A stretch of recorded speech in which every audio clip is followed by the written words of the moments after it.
Robert, good to have you on the show. When you look at the humanitarian situation, we'll get to that in just a bit, but since the beginning of the show, we've been talking about the situation in and around the Zaporizhzhia nuclear power plant. From a potential civilian consequence perspective, how concerned are you?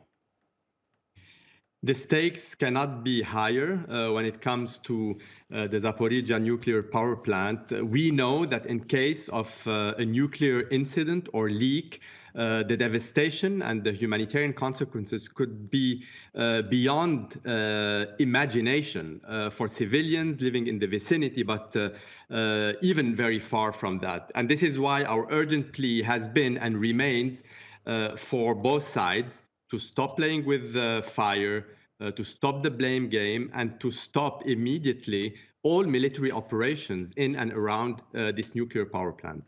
So that needs to stop, according to you. What needs to keep on going is the support that you're giving the Ukrainian people. How is that going? Because I know that just last week, a base belonging to the Ukrainian Red Cross was targeted.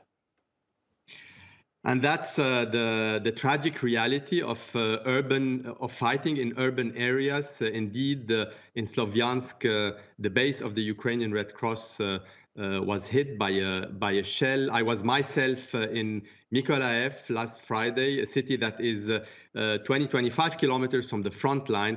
The front line in Ukraine today is almost 1,400 kilometers. And the closer you get from front line, the more you feel the fear, the anguish, the anxiety of the civilian population that are living in fear of the next mortar shell that will hit civilian neighborhoods, schools, hospitals.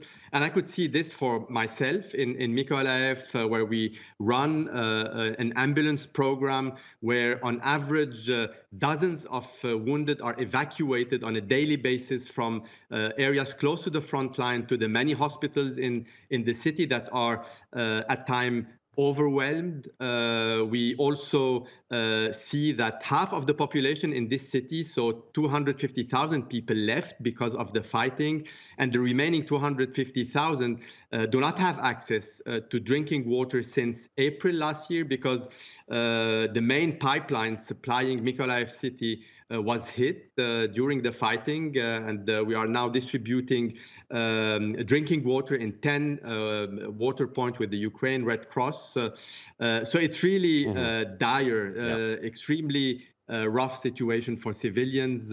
And with winter approaching, all these humanitarian concerns and issues will aggravate. Robert, in conflicts like this, it's usually the women and the children that are affected most. But in conflicts like this, there's often one group that's not covered as much, and that's prisoners of war. This conflict has produced thousands of them on both sides. I'm wondering how much access you are getting to them, you've been given, and what their situation is. Well, so far we were able to visit hundreds of prisoners of war on both sides, which is, of course, encouraging. At the same time, we know that there are thousands more that we need to visit. And this is maybe a less visible part of the devastation. But when you speak with families of prisoners of war who are in fear, in anguish, who are desperate to have news about their loved ones, you understand how urgent it is for an organization like the ICRC, according to the obligations of parties to the conflict under the Geneva Conventions, to be able to register, to visit prisoners of war, and to bring news to their family members on both sides of the front line. Robert Mardini, it's always a pleasure talking to you. Thank you very much for that. Do enjoy listening to your analysis. Thank you.